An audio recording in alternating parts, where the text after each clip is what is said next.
Gas সরবরাহ বন্ধ থাকায় রাজধানীতে জনদুর্ভোগ তীব্র হচ্ছে। বাসাবাড়িতে রান্নার চুলা এখন আর জ্বলছেই না।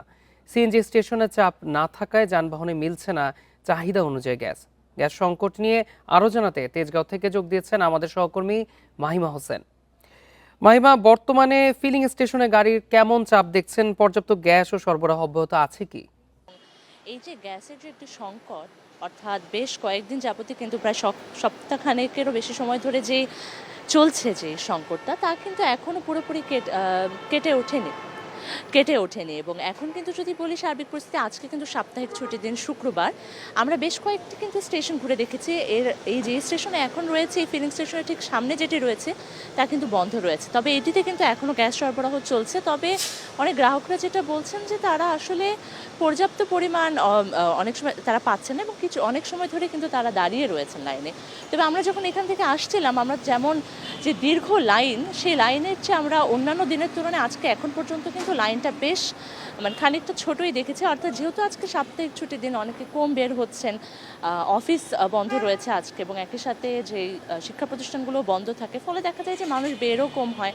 আর যেহেতু এখন যে ঘটনাটি ঘটে, অর্থাৎ মহেশখালীতে যে একটি যান্ত্রিক ত্রুটির কারণে গ্যাস সরবরাহ যে এখন কিছুটা বিঘ্নিত রয়েছে, ফলে কিন্তু সকলেই যেহেতু বিড়ম্বনায় এখন অনেকেই রয়েছেন, তো সেই বিড়ম্বনার কথা মাথায় রেখে কিন্তু অনেকে হয়তো কম বের হচ্ছেন।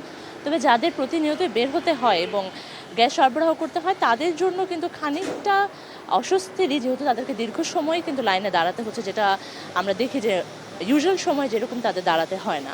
আরেকটি বিষয়টা বলে রাখি যে আসলে কত সময় নাগাদ সরকারের পক্ষ থেকে কিন্তু এক ধরনের আশা ব্যক্ত করা কিন্তু হয়েছে যে হয়তোবা খুব শীঘ্রই এই সংকটটা কেটে উঠবে।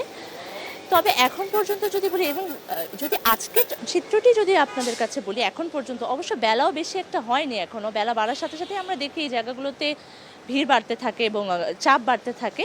তবে এখন পর্যন্ত চাপ খুব স্বাভাবিক আমি যদি নাও বলি, ভিড় রয়েছে, লাইন রয়েছে, কিন্তু অন্যান্য দিন আমরা যে দীর্ঘ লাইন দেখেছি, আমি দুই তিনটেই ঘুরেছি এখন পর্যন্ত ফিলিং স্টেশন। আগামী সংবাদে আরও হয়তো বা রাজধানীর আরও কয়েকটি বড় বড় যে ফিলিং স্টেশনগুলো রয়েছে সেগুলো ঘুরে দেখব। তবে এখন পর্যন্ত যতটুকু মনে হচ্ছে যে হয়তো বেলা বাড়ার সাথে সাথে এই যে সংকটটা আসলে এখনও কেটে ওঠেনি। এবং আরেকটি বিষয় যেটা, যে বাসা বাড়িতে এই সংকটটা আসলে কিন্তু তীব্রতর পর্যায়ে কিন্তু এখন রূপ নিয়েছে। অর্থাৎ বাসা বাড়িতেও কিন্তু যে দেখা যাচ্ছে যে সংকটটা রয়েছে, মানুষের দৈনন্দিন জীবনে কিন্তু তার একটা বড় প্রভাব রয়েছে। তো আমার কাছে এই এখন পর্যন্ত এতটুকুই ছিল। পরবর্তী সংবাদে এ ব্যাপারে আরও বিস্তারিত জানি। তেজগাঁও থেকে গ্যাস সংকট নিয়ে জানাচ্ছিলেন আমাদের সহকর্মী।